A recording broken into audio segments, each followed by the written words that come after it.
तुम्हारे खिलाफ, तुम्हारी तानाशाही के खिलाफ, तुम्हारी सत्ता के खिलाफ उनको लामबंद करने का काम हम करेंगे। करना नहीं करना बताओ? करना नहीं करना है? जाके देखना उनको।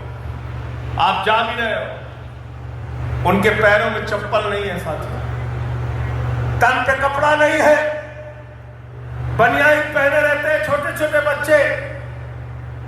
मैं उस दिन लखनऊ में यात्रा कर रहा था तो हमारे साथ एक मां अपने बच्चे को लेके चल रही थी, उसको तकलीफ हो रही थी। मैंने उस बच्चे को अपने हाथ में लिया, लेकिन जब मैंने उसको अपने हाथ में लिया तो मैं महसूस कर रहा था कि अगर आज इस मां की जगह मेरा बच्चा होता और मुझे 2.5 किलोमीटर जंगल पार करके बंदरों के बीच में अपने बच्चे को भेजना पड़ता, तो मैं मुख्यमंत्री हो चाहे अधिकारी हो, उनके चेहरे पे कालिख लगा देता, लेकिन कभी भी स्कूल बंद नहीं होने देता। जज साहब, आपने फैसला दे दिया बंद होता है स्कूल, तो होने दो, चिंता मत कीजिएगा। मैं अनुरोध करना चाहता हूं हाई कोर्ट के जज साहब से, जाइए गांव में और उनकी तकलीफ को देखिए, जिनके स्कूल बंद किए गए हैं। आपसे क्या कहा जाता है?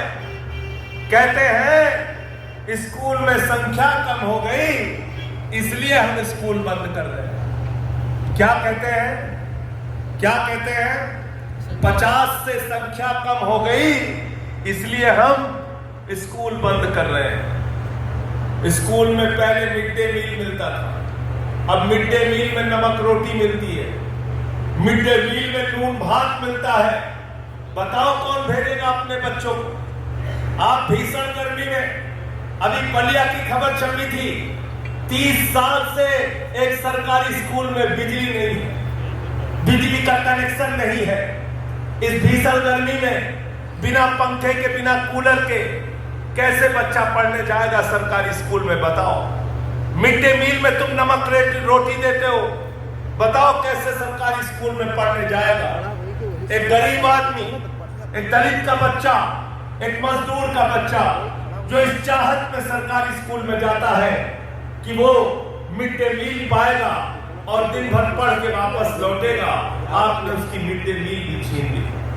आपने उसकी मिड डे मील छीन ली। हमसे जौनपुर में एक महिला कह रही थी हमारे पति मजदूरी करते हैं। दूसरी महिला ने बताया हमारे पति अब इस दुनिया में नहीं है।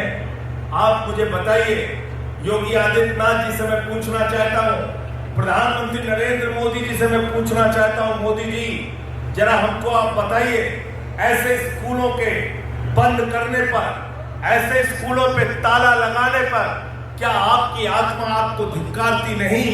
क्या आप रात में चैन से सो पाते हैं? आप इन गरीबों के साथ जो अन्याय कर रहे हैं, इनकी आह मत लो। गरीब की आह ने बड़ी बड़ी सत्ता को जमीन के अंदर खोद के गाड़ने का काम किया। गरीब की आह ने बड़ी बड़ी सत्ता को जमीन में खोद के गाड़ने का काम किया है।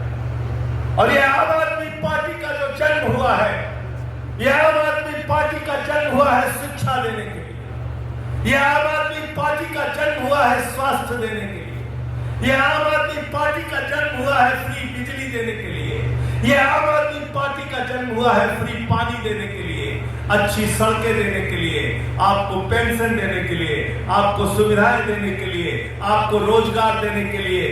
तो धर्म के नाम पे झगड़ा करना है तो भारतीय झगड़ा पार्टी में जाओ, और शिक्षा स्वास्थ्य की बात करनी है, स्कूल अस्पताल की बात करनी है तो आम आदमी पार्टी में।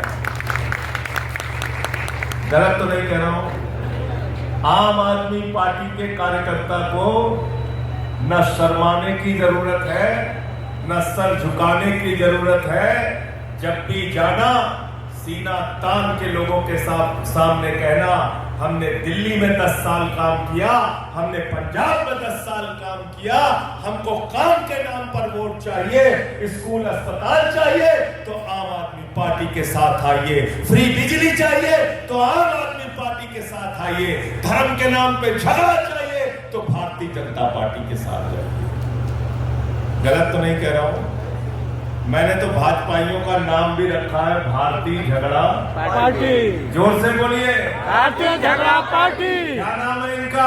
भारतीय झगड़ा पार्टी। हिंदू को मुसलमान से लड़ाओ, हिंदू को सिख से लड़ाओ, हिंदू को ईसाई से लड़ाओ, हिंदू को बौद्ध से लड़ाओ, हिंदू को हिंदू से लड़ाओ, जाट को गैर जाट से लड़ाओ, मराठा को गैर मराठा से लड़ाओ, दलित को सवर्ण से लड़ाओ, अगले को पिछड़े से लड़ाओ।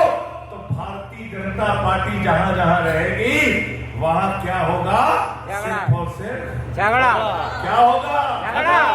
क्या होगा? झगड़ा। विजय उपाध्याय जी आए हैं दिल्ली से चल के, अब यही रहना, अब जाना नहीं तो है। प्रवीण भाई हमारे जिले के प्रभारी हैं गोरखपुर के, इनके लिए भी जोरदार तालियां बजा दीजिए आप। हर चीज पे झगड़ा कराते हैं। अब त्योहार आता है तो डर लगने लगता है, होली आता है तो झगड़ा, दिवाली आता है तो झगड़ा, ईद आती है तो झगड़ा, बकरीद आती है तो झगड़ा, मुहर्रम आता है तो झगड़ा। महादेव भोले शंकर, अरे प्रभु शंकर के नाम पर कांवड़ यात्रा आती है तो झगड़ा होता नहीं होता? होता है ना। अभी एक का ढाबा तोड़ के फेंक दिया। मैं देख रहा था जिस आदमी का ढाबा तोड़ा उनकी पत्नी रो रही थी, बिलख रही थी, कह रही थी हमारा ढाबा तोड़ दिया, हम तो दिन रात मेहनत करते हैं, बड़ी मुश्किल से ढाबा खड़ा किया था, इसको तोड़ दिया। फिर